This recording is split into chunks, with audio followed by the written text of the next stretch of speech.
Hi everyone, I am doctor Sanjay Agrawal. हम सब ने जिंदगी में कभी ना कभी ताश जरूर खेले होते हैं, प्लेइंग कार्ड्स। और बहुत सारे गेम्स हैं जो हमने खेले होंगे। तीन पत्ती, ब्लफ, सॉलिटेयर, 3-2-5, 3-2-1, सत्ते पे सत्ता। जरूर हमारी जिंदगी की बहुत सारी यादें इन गेम से जुड़ी हुई हैं। कभी भी घर में मेहमान आते हैं तब हम ताश खेलने बैठ जाते थे, बचपन में भी, टीन एज में भी और ओल्ड एज में भी। तो बहुत ही इंपॉर्टेंट और पॉपुलर टाइप का एक गेम रहा है हम लोगों की जिंदगी में। और ये इतना इंटरेस्टिंग क्यों लगता है हम सबको? क्योंकि ये फुल ऑफ अनसर्टेनिटी है। लाइक हमें कभी ये नहीं पता चलता, हमें हमेशा कंफ्यूजन रहता है कि हमारे सामने वाला प्लेयर कौन सा कार्ड डालेगा, या हम गड्डी में से या पैक ऑफ कार्ड में से कार्ड निकालेंगे तो वो कार्ड कौन सा होगा, किस कलर का होगा, एक का होगा, बादशाह होगा, बेगम होगा या गुलाम होगा, या हार्ट का होगा या क्लब का होगा या स्पेड का होगा या डायमंड का होगा। ये जो अनसर्टेनिटी थी वही इस गेम को बहुत ज्यादा इंटरेस्टिंग बना देती थी, जो हर एज ग्रुप में ये गेम पॉपुलर हो जाते थे। और इसी अनसर्टेनिटी की वजह से ये जो पैक ऑफ कार्ड्स के गेम्स हैं, ये एक बहुत इंपॉर्टेंट टॉपिक ऑफ स्टडी भी हो गए प्रोबेबिलिटी थ्योरी में, क्योंकि probability theory deals with measurement of uncertainty. और ये इतने ज्यादा इंपॉर्टेंट है कि you would be surprise to know कि जो वर्ल्ड के टॉप कैसीनोज हैं, लाइक इन लास वेगास, वहां पे एक टास्क फोर्स स्पेसिफिकली इस चीज के लिए अपॉइंट करी जाती है कि वो ये ऑब्जर्व करें कि कोई भी आदमी प्रोबेबिलिस्टिक मॉडल्स को यूज तो नहीं कर रहा बैटिंग करते हुए या कार्ड्स खेलते हुए। It has such an important application. और उस वाइड रियलिस्टिक एप्लीकेशन की वजह से ये टॉपिक एक बहुत इंपॉर्टेंट टॉपिक हो गया एग्जामिनेशंस के लिए। कोई भी एग्जामिनेशन हो, यदि प्रोबेबिलिटी का क्वेश्चन आना है तो बहुत ज्यादा चांसेस होते हैं कि वो पैक ऑफ कार्ड्स में से होगा। वो ही पैक ऑफ कार्ड्स आज का हमारा टॉपिक है डिस्कशन के लिए। सबसे पहले मैंने पैक ऑफ कार्ड्स का डिस्क्रिप्शन दिया जस्ट फॉर द रिवीजन से, कि ऑनर कार्ड क्या होते हैं, फेस कार्ड्स क्या होते हैं, स्पॉट कार्ड्स क्या होते हैं, स्यूट्स कौन कौन से होते हैं, प्रेफरेंस वाइज कौन से कार्ड की वैल्यू सबसे ज्यादा होती है। और इन सब चीजों को डिस्कस करने के बाद मैंने कुछ एग्जांपल्स करे हैं आपके लिए, और ये सारे एग्जांपल्स बहुत इंपॉर्टेंट है। अगर मुझे लगता है कि एक बार यदि आप इन एग्जांपल्स को थॉरली कर लेंगे तो कभी भी किसी भी एग्जामिनेशन में पैक ऑफ कार्ड से रिलेटेड प्रॉब्लम यदि आएगी तो आप उसे कंफर्टेबली सॉल्व कर पाएंगे। So let's do it. अब इन सॉल्व एग्जांपल्स को करने से पहले एक बेसिक डिस्क्रिप्शन देख लेते हैं हम पैक ऑफ कार्ड्स का। आप में से ज्यादातर लोगों ने ताश कभी ना कभी खेले हुए ही होते हैं, बट फिर भी जस्ट फॉर द रिवीजन से I am doing it here.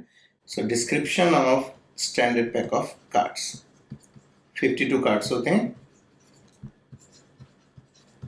Standard pack of 52 cards. यहाँ पे देने का पर्पस ये है कि आप इसे यहीं से सारे रिजल्ट्स आपको मिल जाएंगे जो भी होंगे।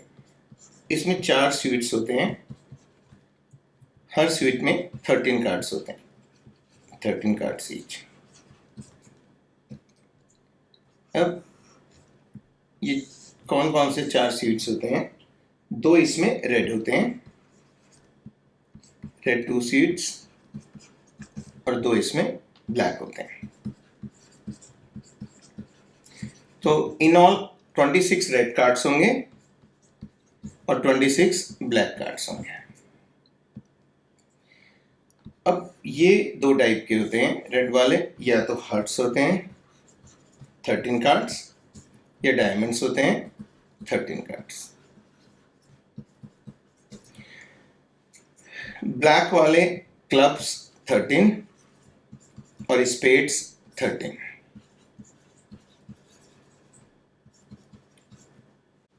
हिंदी में भी हम देख सकते हैं, जैसे कि हम हार्ट को पान कहते हैं, डायमंड को ईट कहते हैं, क्लब चिड़ी को कहते हैं और स्पेड्स हुक्म को कहते हैं। अब ये 4 कार्ड्स हर सूट में इंपॉर्टेंट होते हैं। Ace, king, queen and jack. Jacks को हम नेव्स भी कह सकते हैं। ये 4 कार्ड इंपॉर्टेंट हैं, ऑनर वाले कार्ड हैं, इसलिए इन्हें कहा ही ऑनर कार्ड जाता है। These are called honour cards. अब हर स्वीट में 4 ऑनर कार्ड्स हैं और टोटल हमारे पास हो गए 4 स्वीट्स, तो टोटल 16 कार्ड्स होते हैं पैक ऑफ 52 कार्ड्स में जो ऑनर कार्ड्स होते हैं। इनमें से ये जो 3 हैं, these 3, these are called face cards, और पिक्चर कार्ड्स भी कह सकते हैं आप इन्हें, क्योंकि इन पे पिक्चर दिखती है आपको, फेस और पिक्चर कार्ड्स। और ये आपको टोटल कितने होते हैं? एक स्वीट में 3 होते हैं, 4 स्वीट होते हैं, तो टोटल 12 कार्ड्स आप पे फेस कार्ड्स होते हैं। इसके अलावा जितने भी कार्ड्स होते हैं, like right from 2, 3, till 10. These are called spot cards. तो हर स्वीट में आप पे कितने स्पॉट कार्ड्स हो गए? 9. 4 स्वीट्स आप पे होते हैं तो टोटल 36 कार्ड्स हो गए. तो इट मीन्स आप पे 16 हो गए ऑनर कार्ड्स, 12 आप पे हो गए फेस कार्ड्स और 36 आप पे हो गए स्पॉट कार्ड्स. गलती नहीं रखनी है, ये जो फेस कार्ड्स हैं ये ऑनर कार्ड्स का ही एक पार्ट. तो आपको थोड़े बहुत और इसके डिटेल्स में यहाँ पे दे रहा हूँ. रैंक ऑफ कार्ड्स मतलब रैंकिंग ऑफ कार्ड्स. तो S is highest ranking card in each suit. S का मतलब इक्का और किंग क्वीन और जैक तो आपको पता ही है. तो एस इक्का हो गया, फिर किंग बादशाह, क्वीन बेगम, जैक गुलाम. Ace is the highest ranking card in each suit. उसके बाद आता है king is second highest, queen is third highest and jack is fourth highest. तो अलग अलग गेम्स में बट ये रैंकिंग मानी जाती है यूनिवर्सल रैंकिंग. और इसी तरह सूट्स को भी रैंकिंग असाइन करी जाती है. तो I am also giving you the ranking of suits.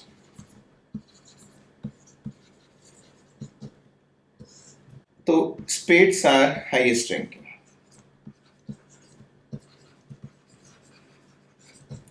Spades की रैंकिंग सबसे ज्यादा है. स्पेड्स का मतलब हुक्म, नामी हुक्म. हर्ट्स की सेकंड हाईएस्ट. पान मतलब सेकंड हाईएस्ट हो गया. डायमंड या ईट third highest is third highest. And finally clubs और चिड़ी इज फोर्थ हाईएस्ट. तो इस तरीके से रैंकिंग डिफाइन कर दी गई. ये जो ऊपर वाले दोनों हैं इन्हें मेजर सूट कहा जाता है और ये जो नीचे वाले दोनों हैं इन्हें माइनर सूट्स कहा जाता है.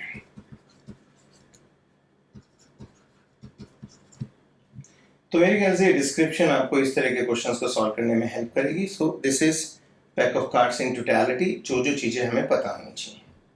अब हम करते हैं अपने examples. Here comes my first example.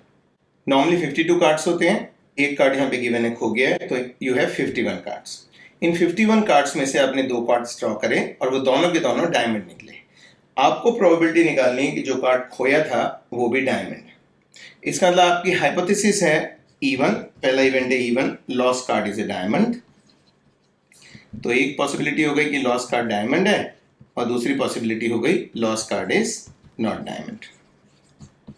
So last card is diamond और last card is not diamond. तो ये आपकी हो गई हाइपोथेसिस या आपके causes. So these are the hypothesis of the experiment और causes. These hypotheses or causes lead to an ultimate outcome of the experiment, which I am denoting by A. So my A is 2 cards drawn from the remaining pack of 51 cards are diamond.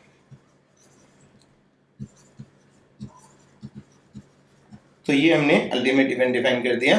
अब हमें क्या निकालना है? अब वो कह रहे हैं लॉस्ट कार्ड भी डायमंड हो और हमें गिवन है कि जो 2 कार्ड निकाले गए थे वो भी डायमंड है.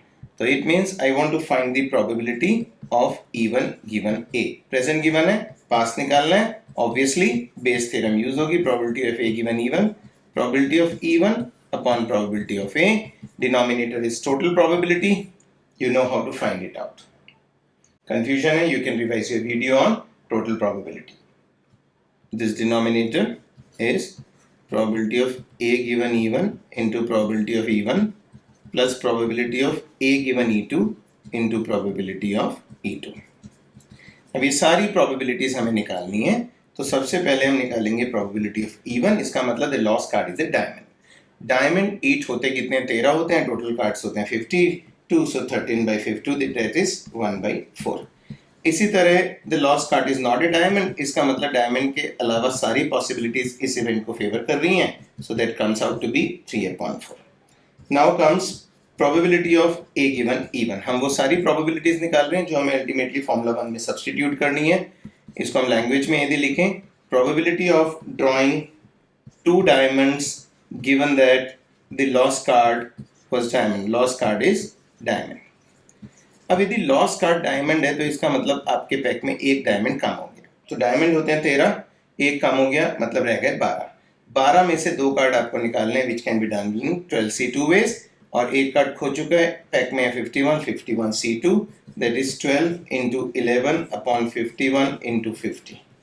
So that is your probability of A given E1. Similarly, probability of A given E2.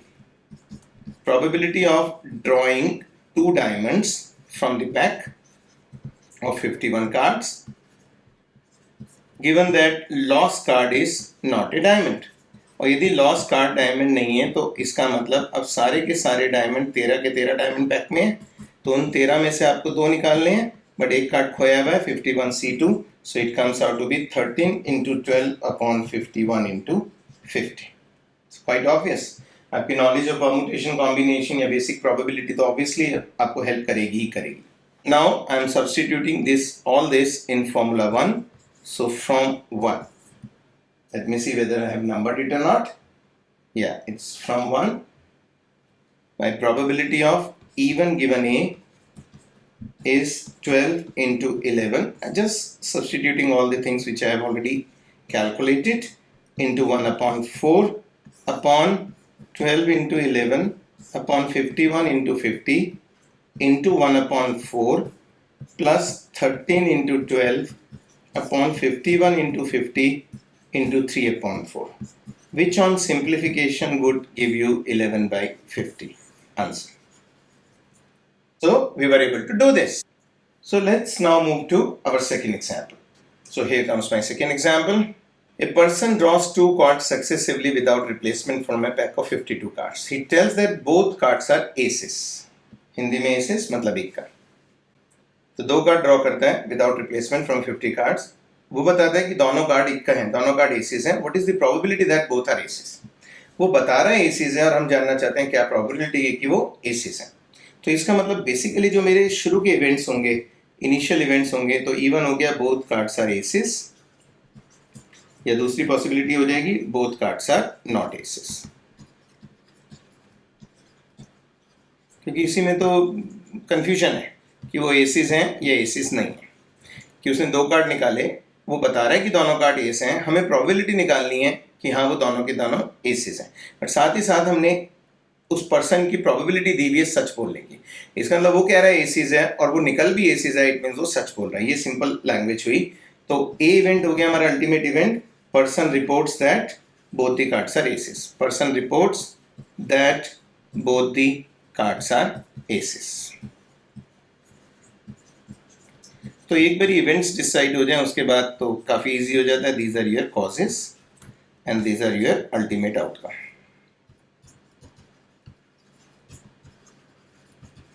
And we want to find the probability of causes. तो actually what I need to find, I want to find probability of E1 given A। हमें probability निकालनी कि दोनों ACs हैं और हमें given है कि वो बता रहा है दोनों कार्ड एसीज हैं। तो अब हम डिफरेंट प्रोबेबिलिटीज को निकालना शुरू करते हैं। सबसे पहले प्रोबेबिलिटी ऑफ E1। उसने दो कार्ड निकाले विदाउट रिप्लेसमेंट, दोनों कार्ड एसीज हैं। तो इसका मतलब पहला कार्ड निकालते हुए सारे के सारे एसीज ओपन है। एसीज या इक्का हर कलर का एक एक होता है, हर स्वीट का एक एक होता है, तो टोटल 4 हो गए। तो पहले वाले की प्रोबेबिलिटी हो गई 4/52, बट क्योंकि एक एस पहले अटेम्प्ट पे निकल चुका है तो अब बचे 3 एसीज और टोटल कार्ड्स बचे 51। So this is the probability that 2 cards without replacement are aces, which is 1 upon 221. अब या तो ace या not ace, it means probability. So ace या not ace are complementary events, and complementary events की probability भी आपको already सिखाई जा चुकी है और lectures में. So it is 1 minus 1 upon 221, that is 220 upon 221. That is probability of complementary event. Even E2 is not even basically. अब आपको निकालना है probability of A given E1. What does it mean? Probability of A given E1 means I have to find the probability that the person reports that both cards are aces and they are actually aces. It means person is speaking truth. Person is speaking truth. Just I am repeating it just to make it more clear. हमें probability निकालनी है कि उस आदमी ने कहा कि दोनों कार्ड एस हैं और हमें गिवन है कि दोनों एस हैं। एसिस है, इसका मतलब वो आदमी बेसिकली सच बोल रहा है, और उसके सच बोलने की परसेंटेज दी हुई है 60%। 60% मीन 60/100, तो इसकी प्रोबेबिलिटी हो गई 3/5। इसी तरह probability of A given A2, वो आदमी कह रहा है दोनों एसिस हैं, बट हमें गिवन है एसिस नहीं है, it means he is lying, person is not speaking truth, और नॉट स्पीकिंग ट्रूथ के चांसेस हो गए 40%। या आप सीधा कॉम्प्लीमेंट्री की तरह 1 - 3/5 दैट इज 2/5। फॉर्मूला हम यहाँ पे लिख ही सकते हैं, as always probability of A given E1, probability of E1 upon probability of A, denominator as always is total probability. From 1 probability of E1 given A 1 upon, I am just substituting all the values which we have already obtained, 1/221 into 3/5 plus 220 upon 221 into 2/5, which comes out to be 3/443. So that is my answer. Then comes my next example. तो ये example है, what is the probability of drawing a king given that it is a face card? Means probability of king given that it is a face card. Or the probability of k given f, using Bayes theorem, it is probability of f given k into probability of k upon probability of f. Suppose this is my Bayes theorem and I write this formula. अब हम निकालना शुरू करते हैं different probabilities. सबसे पहले probability of a king, how many kings are there, obviously 4, how many cards 52, so favourable cases 4, total cases 52, probability as per the definition is 4/52, which comes out to be 1/30. Then comes what is the probability of f given k. अब हमें probability निकालनी है कि वो face card है और given है कि हमें किंग है। और अब हमें याद होना चाहिए जो हमने शुरू में डिस्क्रिप्शन में बताया था, फेस कार्ड क्या क्या होते हैं, तो किंग या क्वीन या जैक का मतलब it is a certain event and hence it's probability is 1 because king is a face card. तो इसमें तो कोई कंफ्यूजन होना नहीं चाहिए था। और फाइनली आ जाती है probability of A face card. Face card से हमने काउंटिंग करी थी, 12 फेस कार्ड्स होते हैं, total card 52, so it comes out to be 3/13. So just substitute all these values in 1. 1 implies probability of k given f is 1 into 1/13 into 3/13, which is 1/3. but हमने यहाँ पे base theorem use करी, but आज सच इस problem में Bayes theorem apply करे बिना भी काम हो सकता था यदि हम एक ऑल्टरनेट मेथड देखते हैं, and that alternate method is the ordinary conditional probability method. उससे भी हमें सेम आंसर यहाँ पे मिल जाएगा। उस केस में हमें निकालना है प्रोबेबिलिटी ऑफ के गिवन एफ, तो हम उसे कंडीशनल प्रोबेबिलिटी के फॉर्मूले से लिखेंगे जो हमने उस लेक्चर में आपको डिस्क्राइब और डिफाइन कर रखा है अच्छी तरह से। प्रोबेबिलिटी ऑफ के intersection F upon probability of F, या हम इसे ये भी लिख सकते हैं ऑर्डर ऑफ के intersection F upon order of F. अब किंग और फेस कार्ड का इंटरसेक्शन कितना है, दैट इज ऑब्वियसली किंग्स, और किंग्स कितने होते हैं टोटल पैक में 4, फेस कार्ड्स कितने होते हैं 12, so it comes out to be 1/3। So same answer as previous. तो इस केस में आप बेस थ्योरम भी लगा सकते थे और कंडीशनल प्रोबेबिलिटी भी लगा सकते थे। So these were some of the examples on pack of cards with a complete description of pack of cards. But before मैं इस लेक्चर को खत्म करूं, एक सिंपल सा क्वेश्चन मैं आपसे पूछना चाहता हूँ। हमारी लाइफ का प्रोसेस क्या है कि हम सुबह उठते हैं, सारे दिन हम जो भी कुछ करते हैं, जो भी एक्टिविटीज़ हमारी हैं वो हम परफॉर्म करते हैं, चाहे कॉलेज जाना हो, चाहे ऑफिस जाना हो, खाना खाते हैं, घूमते हैं, जो भी करते हैं, रात आती है, रात सो जाते हैं, अगले दिन उठते हैं, अगले दिन सेम प्रोसेस अडॉप्ट करते हैं।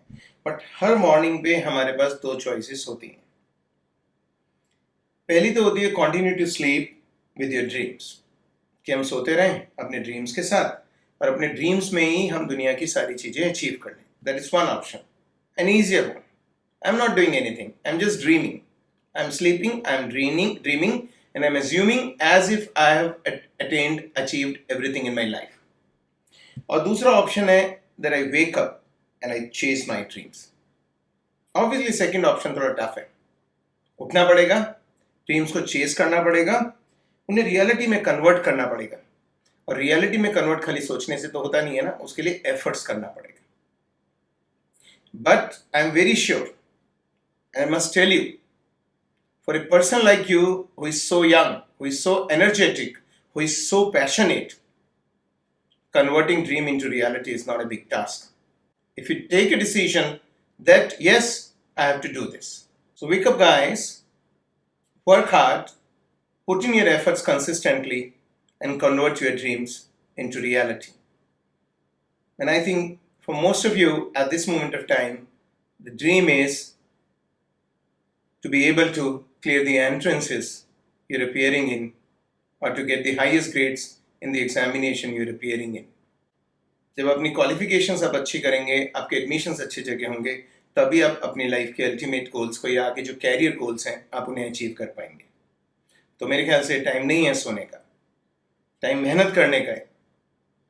जितनी ज़्यादा से ज़्यादा मेहनत कर सकते हैं आपको मेहनत करनी होगी. आपको अपने कंफर्ट जोन से बाहर आना पड़ेगा. आपको चीज़ों को अपने लिए अनकंफर्टेबल बनाना पड़ेगा. जब ये चीज़ें अनकंफर्टेबल बनेंगी, जब भी अचीवमेंट्स आपके पास आएंगी.